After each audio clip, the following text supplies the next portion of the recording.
ആയിരിക്കും. നമ്മുടെ ഹരിതകർമ്മ സേന അംഗങ്ങൾ 42 അംഗങ്ങളാണ് നമുക്കുള്ളത്. നമ്മുടെ ഈ താഴേക്കോട് ഗ്രാമപഞ്ചായത്തിലും അല്ലെങ്കിൽ നമ്മുടെ പൊതുസ്ഥലങ്ങളിൽ നമുക്ക് ഈ ഒരു പരിപാടി ഉദ്ഘാടനം ചെയ്യുന്ന താഴെ നമ്മുടെ പഞ്ചായത്തിലെ വിദ്യാഭ്യാസ സ്ഥാപനങ്ങളിൽ പഠിക്കുന്ന നമ്മുടെ കുട്ടികളാണ് ഈ മാലിന്യമുക്തത്തിൻ്റെ അംബാസിഡർമാരായിട്ട്. അംബാസിഡർ എന്ന് പറഞ്ഞാൽ തന്നറിയില്ല. അപ്പോൾ നിങ്ങളാണ് ഇതിൻ്റെ പരസ്യം ഏറ്റെടുക്കുന്ന ആളുകൾ. അതായത് വരുന്ന തലമുറ നിങ്ങളാണ് ഇനി നമ്മുടെ ഈ ഒരു സമൂഹം കൈകാര്യം ചെയ്യേണ്ടത് എന്നുള്ളതുകൊണ്ടാണ് കുട്ടികളെ അംബാസിഡർമാരായിട്ട് കാണുന്നത്. നിങ്ങളാണ് പ്രധാനമായിട്ടും ഇതിന് മുൻപന്തിയിൽ നിൽക്കേണ്ടത് എന്നുള്ളതുകൊണ്ടാണ് ഈ പ്രോഗ്രാമിൽ നമ്മുടെ പഞ്ചായത്തിൽ 24 വിദ്യാഭ്യാസ സ്ഥാപനത്തിലെ മേധാവികൾക്ക് ഈ ഒരു അറിയിപ്പ് കൊടുത്തിട്ട് നിങ്ങളെയും കൂടെ പങ്കാളികളാക്കിയിട്ടുണ്ട്.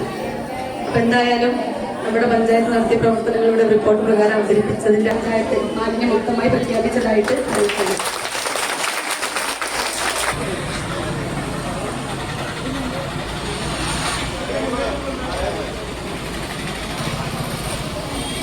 Gracias.